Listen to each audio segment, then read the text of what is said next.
আজ আমি বানাবো সুস্বাদু মেথি পরোটা। প্রথমে কড়াই গরম করে তাতে ঘি দিয়ে দেব। আমি এখানে 3 চামচ ঘি দিয়েছি। ঘি গরম হয়ে গেলে তাতে দিয়ে দেবো কুচানো পেঁয়াজ। পেঁয়াজটা হালকা ভেজে নিয়ে তারপরে অ্যাড করব 1 চামচ হলুদ গুঁড়ো, 1 চামচ জিরে গুঁড়ো, 1 চামচ কাশ্মীরি লঙ্কার গুঁড়ো। আপনারা চাইলে কাশ্মীরি লঙ্কার গুঁড়ো স্কিপ করতে পারেন, আমি এখানে কালারের জন্য দিয়েছি। আর দিয়ে দেবো 1 চামচ আদা রসুন পেস্ট। সব মশলা ভালো করে কিছুক্ষণ ভেজে নেব, যতক্ষণ না মশলার কাঁচা গন্ধটা চলে যায়। এবার দেব কেটে রাখা মেথি পাতা। মেথি পাতা আমি আগেই ধুয়ে পরিষ্কার করে নিয়েছি। মেথি পাতা দিয়ে ভালো করে মিক্স করে নেব। এরপর দেব বেসন। আমি এখানে 3 থেকে 4 চামচ বেসন দিয়েছি। ভালো করে মিক্স করে নেব, যাতে সব উপকরণ একসাথে মিশে যায়। এখন দেখবেন মেথি পাতার বেসনের মিশ্রণটা অনেক সুন্দর হয়ে এসেছে। মিশ্রণটা হাত দিয়ে চেপে দেখলে বোঝা যাবে একদম ঠিকভাবে মিশে গেছে। এবার আমরা পরোটা বানানোর জন্য প্রস্তুত।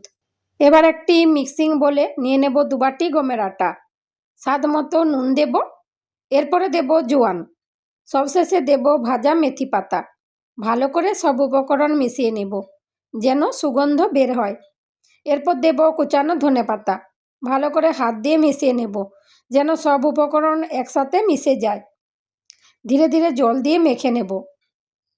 একটু একটু করে জল দেওয়ার কারণে আটা একদম সুন্দরভাবে মাখা হবে। মাখার সময় লক্ষ্য রাখবেন আটা নরম কিন্তু খুব চটচটে হবে না।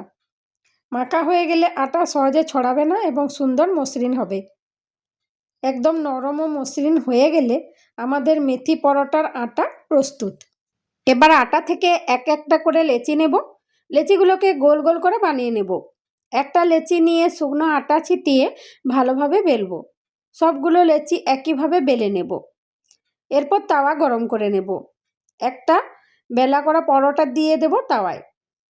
একবার উভয় দিক ভালো করে সেঁকে নেব। এরপর দেব ঘি। দুটো দিকে ঘি লাগিয়ে দেব।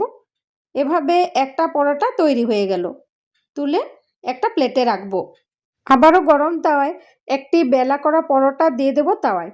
প্রথমে মাঝারি আঁচে পরোটাটা একটু সেঁকে নেব। কিছুক্ষণ পর দেখবে পরোটার উপর ছোট ছোট ফোস্কা উঠতে শুরু করেছে। এবার পরোটাটা উল্টে দেব। দুদিকই ভালোভাবে সেঁকে নেব যাতে পরোটা সুন্দরভাবে রান্না হয়।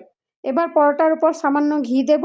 ব্রাশ বা চামচ দিয়ে দুদিকই ভালো করে ঘি লাগিয়ে নেব। ঘি দেওয়ার পর পরোটার রং আরও সুন্দর হয়ে যাবে আর সুগন্ধ বের হবে। এভাবে নরম ও খাস্তা মেথি পরোটা তৈরি হয়ে গেল।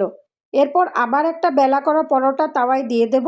আগের মতোই 2 দিক উল্টে পাল্টে ভালো করে সেঁকে নেব। প্রয়োজন মতো ঘি দিয়ে আবার উল্টে পাল্টে তুলে নেব। সবগুলো পরোটা আমরা একইভাবে বানিয়ে নেব। শেষে সব পরোটা সুন্দর করে একটি প্লেটে সাজিয়ে নেব। দেখতে একদম নরম, সুস্বাদু আর সুগন্ধি মেথি পরোটা তৈরি হয়ে গেল। গরম গরম মেথি পরোটা দই, আচার বা সবজির সাথে খেতে খুবই মজা লাগে। ভিডিওটি ভালো লাগলে লাইক, শেয়ার এবং সাবস্ক্রাইব করতে ভুলবেন না। নতুন নতুন মজাদার রেসিপির জন্য আমার সাথে থাকুন।